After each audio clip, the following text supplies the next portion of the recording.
So sa viewers natin na equalizer, crossover at saka dual power amp lang daw yung kanya. So wala siyang maximizer dito. So ganito lang idol ano. Ang ating connection dito kung ano magiging source nyo sa input lang ng ating equalizer dahil mayroon tayong equalizer na ginagamit dito. So katulad nito, punta tayo sa likod ng ating equalizer at saka crossover. So itong ating equalizer at saka crossover, so kung dual amplifier ang gagamitin nyo o dual power amplifier, so ganito lang magiging connection natin dito. So kung ang source nyo idol, o cellphone man ang source nyo, gagamit na lang kayo dito ng input sa ating equalizer. Kung cellphone ang source nyo idol, itong connector gagamitin natin. Itong 3.5 to dual XLR male. So input tayo dito sa ating equalizer dahil mayroon tayong equalizer na ginagamit dito. Dito tayo mag-input. Tapos itong ating papunta o magagaling sa ating cellphone. Tapos mag-output din tayo dito idol sa ating equalizer papunta sa input ng ating crossover. So gagamit tayo dito XLR to XLR ano, ito katulad nito. Pwede din tayo gumamit ng ibang connector na katulad dito, dual mono TS to dual XLR male. So magagamit natin dito sa output ng ating equalizer papunta sa input ng ating crossover. Dahil mayroong TS output yung ating equalizer dito, pwede ito. Ito ginagamit natin ito madalas sa ating mixer to equalizer or crossover ano. So output tayo dito sa ating output ng ating TS output. Ayan, papunta ito ngayon sa input ng ating crossover, channel 1 at saka channel 2. Ayan. So dahil power amp ang gagamitin nyo idol, ilagay natin sa two-way stereo. Ito sundan natin itong mode ng ating crossover dito. Ito yung ating two-way stereo ano. So naka push yung nasa kaliwa tapos nakaangat yung nasa kanan. So ito nasa baba ano. Two-way stereo na yan. Kapag ganito yung ating settings mga dota na to.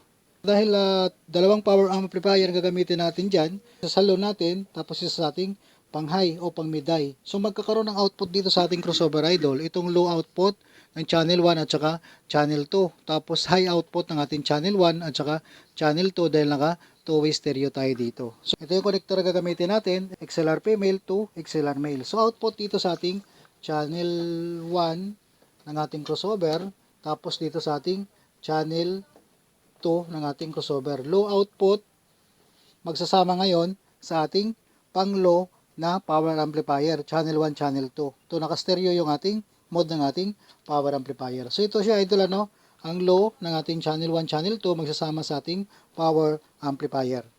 Pangalawa nating connector, XLR to XLR din. Ayan, XLR female to XLR male. Output ito sa ating high output ng ating crossover, channel 1 at saka channel 2 lang din yan.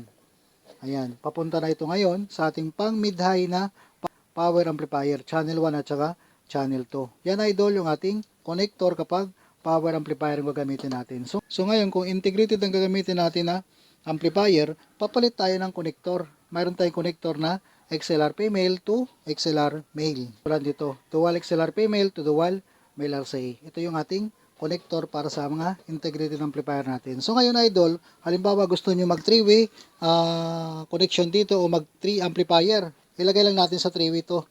Iangat natin yung dalawa na to para magkaroon ng 3-way stereo tayo dito. So halimbawa yung inyong pang mid o pang high, gagamitin nyo ang inyong integrated amplifier. Power amplifier, low at saka mid. Ililipat natin itong connector natin. So yung ating low at saka mid, power amplifier. Tapos yung ating pang high o pang tweeter, itong ating integrated amplifier. So itong connector na gagamitin natin, output lang tayo dito sa ating high output, channel 1, channel 2 lang yan. Papunta na ngayon sa input ng ating integrated amplifier. So ang connection natin dito idol, pwede sa lahat to ano. Magkakaiba lang ng connector yan kapag nagpalit tayo ng power amplifier or integrated amplifier dito sa output ng ating crossover.